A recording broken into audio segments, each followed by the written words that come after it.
वचन निकालेंगे। मार्कुस समाचार उसका 11 अध्याय उसका 12, 13, 14 पढ़ो। दूसरे दिन जब वे बैतनिय्याह से निकले तो उसको भूख लगी।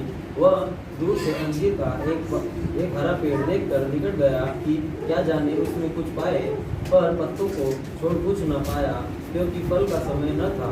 इस पर उसने उससे कहा, अब से कुछ तेरा फल कभी न खाए। और उसके चेले सुन रहे थे। फिर वे यरूशलेम में आए और वह मंदिर में गया, और वहाँ जो लेन देन कर रहे थे उन्हें बाहर निकालने लगा, और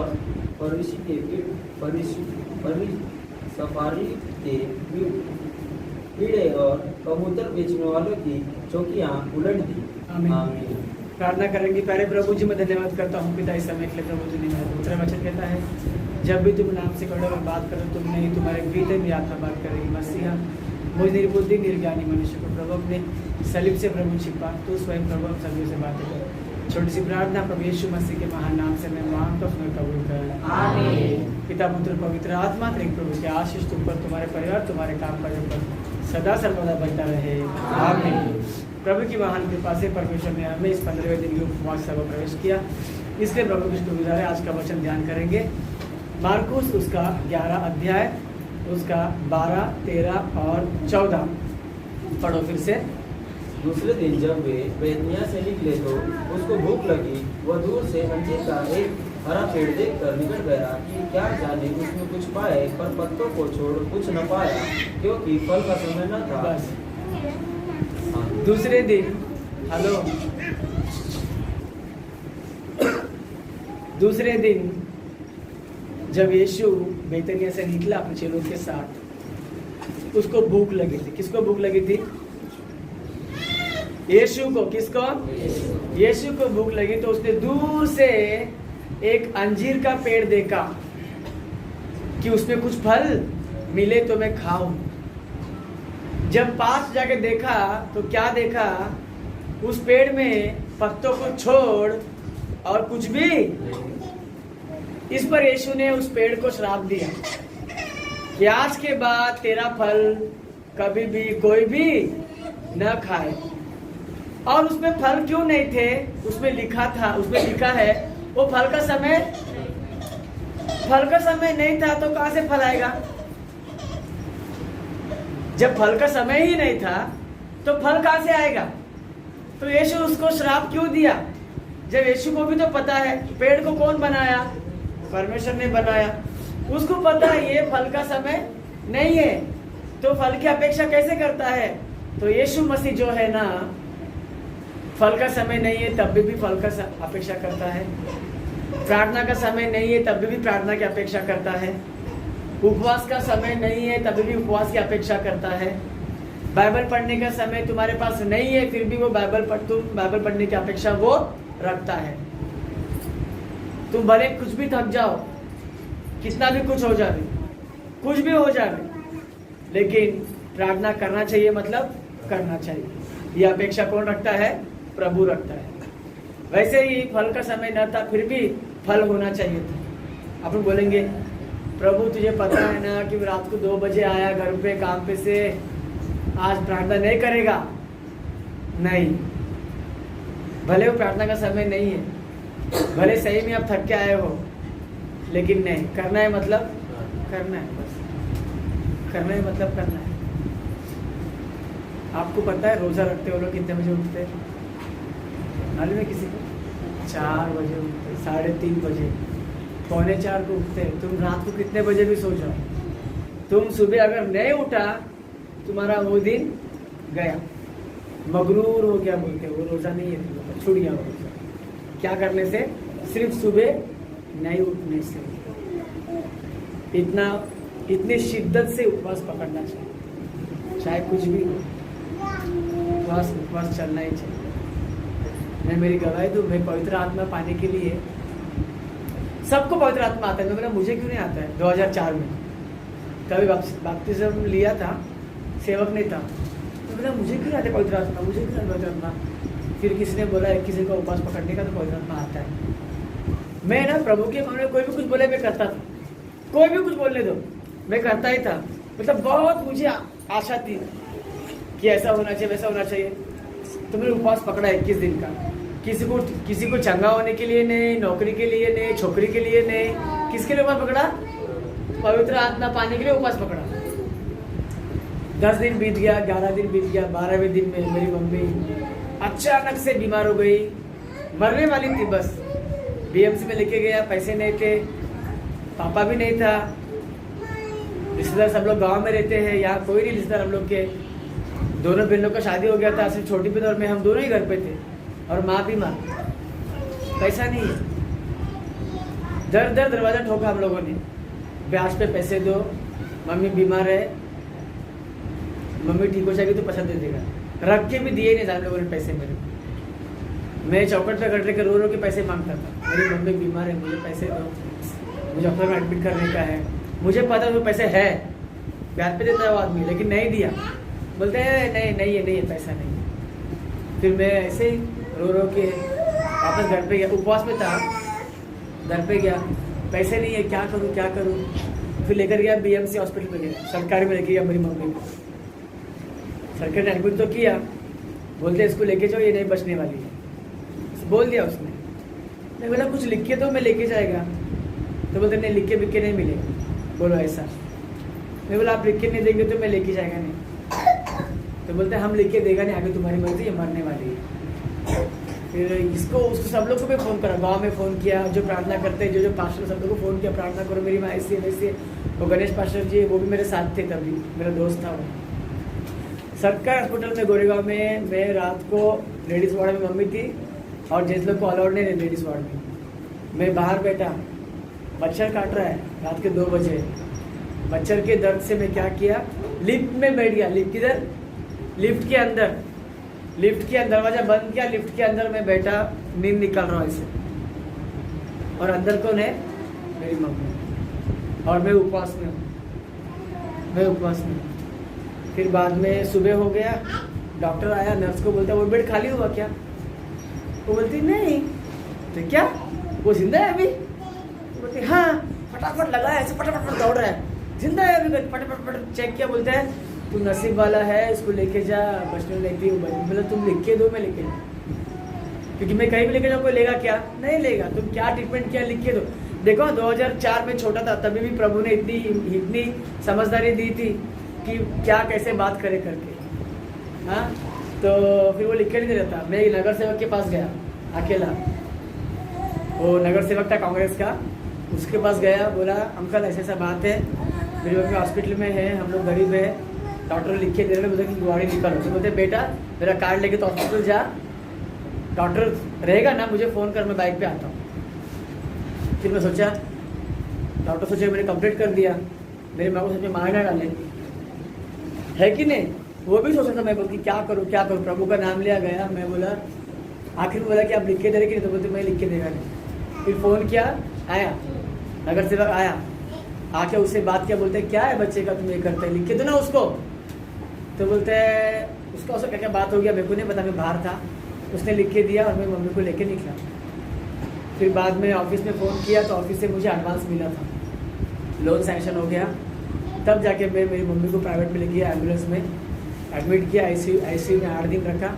2004 में 40,000 रुपया का बिल हुआ, यानी अभी का तो बहुत है, 2004 की बात, 2003-4 की बात है। तब भी का 40,000 माने अभी का मेरे ख्याल से ना 2-3 लाख तो होएगा भाई। हाँ, क्योंकि तभी 2004 में 3 लाख में फ्लैट मिल रहा था मिया रोड में, मगर मैं लिया नहीं था। तो वो ज़माने की बात है, तो उस तरीके से हो रहा था। तो सब कुछ ठीक हो गया, मम्मी घर पे आ गई। हाँ, तो मैं क्यों बोल रहा था, अस्पताल मेरी माँ बोल रही थी बार बार, उपवास छोड़ देना बेटा तू। मैं बोला मैं नहीं छोड़। मेरी माँ खुद बोल रही थी, बेटा इतना भागदौड़ कर रहे हैं, मैं अस्पताल में है, तू उपवास छोड़ देना बेटा। मैं बोल रही है, तेरी माँ बोला मैं नहीं छोड़ेगा। गाँव से मेरी मौसी लोग आए, चाचा लोग आए, सब लोग आए, सब लोग बोल रहे छोड़ देना उपवास। मैं बोला नहीं, मैं नहीं छोड़ेगा। बोला सब बोल तू, मैं करेगा उपवास। मैं बोली फिर मैं मर जाएगी। मैं बोला ऐसा कुछ नहीं होने वाला, तू कब की मरती थी, तो प्रभु मरने को देगा नहीं। और अगर से कुछ भी हो जाए अस्पताल में तो है, तुम्हें मेरा काम कर रहा हूँ, मैं उपवास तोड़ेगा नहीं। मेरी माँ को भी बोल, बोली एक काम कर बेटा, मैं जिएगी मरी मेरे को नहीं पता, तेरा फोटो निकाल के लेके आ मेरे को, मैं देखते ही बैठे अस्पताल में। मैं मेरा फोटो निकाला, मेरे मम्मी के तकिए के पास रखा, अच्छा फोटो निकाल के, मगर मैंने उपवास बिल्कुल भी छोड़ा। वो तकलीफ ने मेरे को सिखाया कि उपवास तोड़ना नहीं चाहिए करके। अगर उस तकलीफ में मैं उपवास तोड़ता था तो हर तकलीफ में मेरे को हिम्मत आता क्या नहीं आता था। इसके लिए हर तकलीफ में ना मेरे को हिम्मत मिलती है कि मैं उपवास छोड़ा नहीं करके, अभी भी जितने भी तकलीफ आए तो वो तकलीफ को याद आता है कि तब भी मैंने उपवास छोड़ा, अभी क्या चीज़ है करके। तो हर तकलीफ को ना ऐसे पार करना सीखो, ठीक है। उपवास में ये फल का समय नहीं था तो फल कैसे आएगा, और तकलीफ में उपवास का समय नहीं, उपवास का टाइम नहीं था, फिर भी क्या करने का चालू किया ना, उपवास करने का। मैं आज बोलता हूँ, भले मेरी मम्मी अभी मरती भी थी ना, फिर भी मैं 21 दिन पूरा करता ही था। जाने वाले गया ना, अभी क्या, प्रभु तो है, मैं तो हूं, वो सोच के मैं बैठा था। 21 दिन पूरे हो गए, मेरे दोस्त लोग, सब लोग, घर, मेरी बहन, घर वाले, सब लोग मिलके पीछे के चर्च में प्रार्थना करें, दोपहर को प्रार्थना करें। अच्छा, मैं ऐसे ही जो पवित्र आत्मा मेरे बदन में उतरा, मैं इतना खुश हो गया, मेरे उपवास का जो है फल मिल गया मेरे को, और तब से मुझे वरदान शुरू हो गया मिलना। समझदारी, बुद्धि, बात करना, समझना, कोई झूठ बोल रहा है, सच बोल रहा है, सब मालूम होना, ठीक है, सपने आना, बाइबल पढ़ना, ये सब होते होते भूत को निकालने का वरदान भी प्रभु ने दिया है। तो वैसा वरदान शुरू हो गया। वैसे ही यीशु मसीह जो है, मुझे क्या बोलना है ना, आज मुझे बहुत कुछ बोलना है, लेकिन मुझे लेट हो गया आज। एक पेड़ में पत्ते थे मगर फल नहीं था। यीशु मसीह क्या देख के गया, पत्ते को देख के गया। पत्ते है मतलब फल भी होना चाहिए, मतलब दोहरी जिंदगी है। वो पेड़ में क्या है, 2 रूप है उसके। लोगों को लुभा रहे दूर से, हरा हरा हरा हरा हरा भरा हरा भरा हरा भरा, पास गया तो वैसे हम लोग चर्च में तो आ रहे उपवास में, लेकिन दोहरा जीवन नहीं जीने का। हर जगह में एक ही जीवन है। यहाँ से गए मालूम पड़ा बाहर में गए, दोहरा जीवन। यहाँ से गए मालूम पड़ा सिगरेट पी रहे, दोहरा जीवन। यहाँ से गया मालूम पड़ा दारू पी रहे, दोहरा जीवन। नहीं नहीं नहीं, ये दोहरा जीवन है। दोहरा जीवन से भजन संहिता 119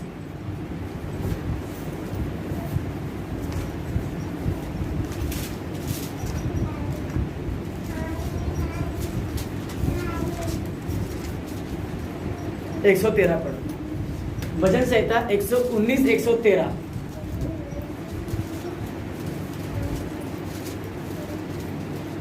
मैं दुष्टों से तो बैर रखता हूँ, परंतु तेरी व्यवस्था से प्रीति रखता हूँ। बस, मैं 2 चित्तों से क्या रखता हूँ बोलते हैं, बैर। 2 चित्ते मतलब क्या पता है, 2 मन वाले, 2 रूप वाले। भैरूपे बोलते हैं ना उसको, भैरूपिया है, ये गिरगिट बोलते हैं। लेकिन हम लोगों को ना ये लगता नहीं है कि मैं क्या कर रहा हूँ, मैं कैसे जी रहा हूँ। इधर एक है, उधर एक रूप है, ऐसा है वैसा है, क्या है करके। हम लोग के ऑफिस में ना मुझे पेंशन का काम दिया था। मतलब जो भी आदमी मर गया सरकारी में, उसकी बीवी को पेंशन मिलेगा ना, तो वो टेबल दिया था 2 साल के लिए मेरे को, नया 2007 में। पूरा रूल बिल सब मैंने पढ़ के लिया था, सीख के लिया, काम बैठा। जब तक आदमी जिंदा है ना सरकारी में, तब तक कोई लफड़ा होता नहीं है भाई, वो अपना पैसा संभाल सकते बराबर से। जब आदमी मर गया, उसका पूरा चिट्टा बाहर निकलता है। एक आदमी मर गया था, उसका केस आ गया था, उसकी फैमिली को पेंशन के लिए मुझे लिखने का था। तो हम लोग के पास रिकॉर्ड रहता है, इसकी पत्नी को ने, इसके बच्चे को ने, फोटो रहता है, फोटो के साथ। तो उसके नाम पे मैं सब बना रहा था पेंशन। एक और औरत आई, मैं भी इसकी बीवी है, वो आदमी मरने के बाद। मैं बोला कैसे, इसकी बीवी तो ये है, तो बोलते मैं भी इसकी बीवी है, मेरे पास ही प्रूफ है। एक और आई, मैं भी इसकी रखे ले, इससे मुझे 1 बच्चा है, इसको भी पेंशन दो, उसको भी दो, उसको भी दो। मतलब जब तक आदमी जिंदा था तब तक कोई नहीं आया, सब लोग को संभालता था। जब आदमी मर गया तो क्या हो गया, अभी वो भी आएगी, वो भी आएगी, वो भी आएगी। कितना रूप हो गया ये। तो ये पेड़ भी है ना, पत्ते लेके सिर्फ झूल रही है, हरा भरा पत्ते। जैसे कि दूर से लेकर को बोलेगा हाँ कितना बड़ा पेड़ है, कितना बड़ा छाव है। छाव खाएंगे क्या?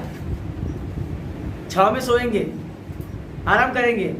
सोने से ताकत मिलता है क्या? सिर्फ सोएंगे काम पे जाके। क्या चाहिए?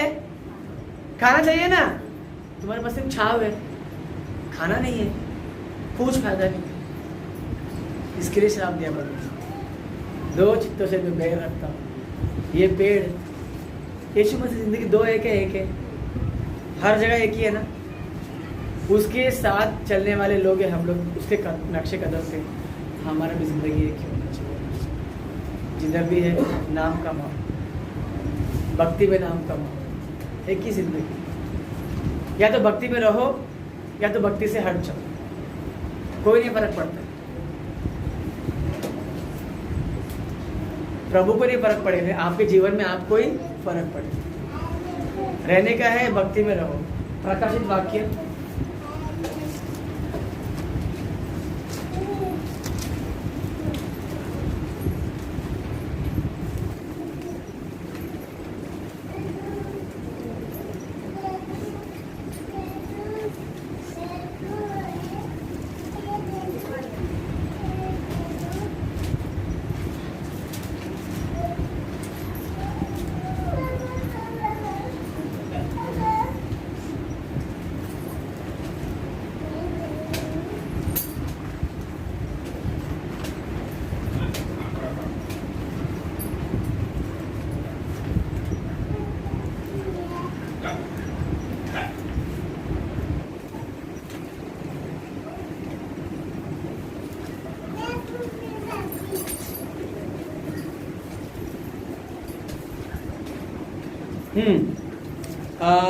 तीसरा अध्याय 15 वचन पढ़ो जरा। प्रकाशित 3:15 पढ़ो। मैं तेरे कामों को जानता हूँ। अरे मैं तेरे कामों को जानता हूँ, तू क्या करता है, कैसे करता है, क्या रहता है, कहाँ सोता है, कहाँ लेटता है, क्या करता है, जानता हूँ। ये प्रभु बोल रहे हैं ना, क्या बोल रहा है? मैं तेरे कामों को बराबर जानता हूँ। आगे कि तू न तो ठंडा है और न गर्म। भला होता कि तू ठंडा या गर्म होता, इसलिए कि तू गुनगुना है और न ठंडा है और न गर्म। मैं तुझे अपने मुंह में से उगलने पर हूँ। बस प्रभु बोल रहा है तू या तो ठंडा रहे या तो गर्म रहे। गुनगुना, गुनगुना कब बनता है? पानी गुनगुना कब बनता है? जब ठंडा थोड़ा गर्म मिलेगा तो क्या बनता है? गुनगुना बनता है। तो प्रभु बोलते हैं कि मिलावट मत कर, तू सीधा रहे, एक ही रूप में रहे। मैं तुम लोग को पहले भी बोला था 3-4 दिन से, एक पुरुष पत्नी, एक पत्नी पुरुष रहो। याद है तुम लोगों को?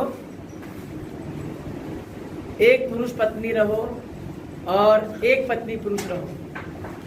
दो चित्ते, दो मन, गुनगुना, ठंडा, गरम, ऐसा प्रभु को पसंद नहीं है, पसंद नहीं है। खासकर लड़कों में ऐसी बात होती है। एक का फिगर अच्छा लगता है, एक का मुंह अच्छा लगता है, हाँ, एक के 4 गोल पसंद होते हैं, इसके लिए कितने को प्यार करते हैं। अच्छी बात नहीं, अच्छी बात। प्रभु में चल रहे, प्रभु में चलो, प्रभु तुम्हारा सब पूरा करेगा। अरे आदम ने मांगा क्या? मुझे हवा चाहिए, मुझे लड़की चाहिए, मांगा आदम ने मांगा क्या? लेकिन प्रभु ने क्या किया? आदम को देखा ये अकेला है और क्या दिया उसको? हवा दिया, बना के दिया उसको। वैसे ही किसी को प्रभु अकेला रखेगा। हम लोग उताले होते हैं, मुझे अब भी चाहिए, मुझे अब भी चाहिए, मुझे अब भी चाहिए, मुझे अब भी चाहिए। इस चक्कर में ना हम लोग जिंदगी खराब कर लेते हैं। नहीं, तुम चलो रास्ते में, प्रभु सब तुमको देगा, ऐसी कोई बात नहीं दोस्तों। तो समय बेसमय भी प्रार्थना करो, समय बेसमय बाइबल पढ़ो, समय असमय प्रभु में चलो, समय असमय उपवास पकड़ो। इसके लिए फल का समय नहीं था, फिर भी उसको क्या मिला? श्राप मिला। फल होना चाहिए, हम हमेशा फलवंत होना चाहिए, फल होना चाहिए हमेशा। क्या लगा? भूख लगा, ले ले। प्यास लगा, आजा देता हूं। तकलीफ है, बोल में सुनता हूं तेरी तकलीफ। दुख में है, बोल में आंसू पोंछता हूं। हर मरीज की दवा बनना चाहिए, बराबर ना? हर मरीज की दवा बनना चाहिए, हम लोग फलवंत होना चाहिए, हर तरह का फल अपने अंदर होना चाहिए। और ये तब होगा जब तुम सीधा एक मन होके चलोगे ना। तुम सीधा नहीं चलोगे ना, थोड़ा तुमको ये भी चाहिए, थोड़ा तुमको वो भी चाहिए, थोड़ा तुमको अपनी मनमानी भी चाहिए, थोड़ा तुमको गाली भी देने का है, थोड़ा तुमको चर्च में भी आने का है। ये दोहरापन प्रभु को पसंद नहीं। प्रभु बोलते हैं सीधा रहे, ठंडा रहे या गर्म, गुनगुना मत रहे, वरना मैं तुझे उगल छोड़ दूंगा। इसके लिए ऐसा मत रहो, श्रापित हो जाएंगे हम लोग। श्रापित मत बनो। इस वचन को प्रभु आशीष दे, यीशु के नाम से मांगते हैं, आमीन। कहे प्रभु जी जो वचन आपने बोया है पिता सौगुना परमात्मा सुनने में, यीशु के महान नाम से मैं मांगता हूं, कबूल कर, आमीन। सभी लोगों को वरदान प्रभु आप लोग को आशीष कर।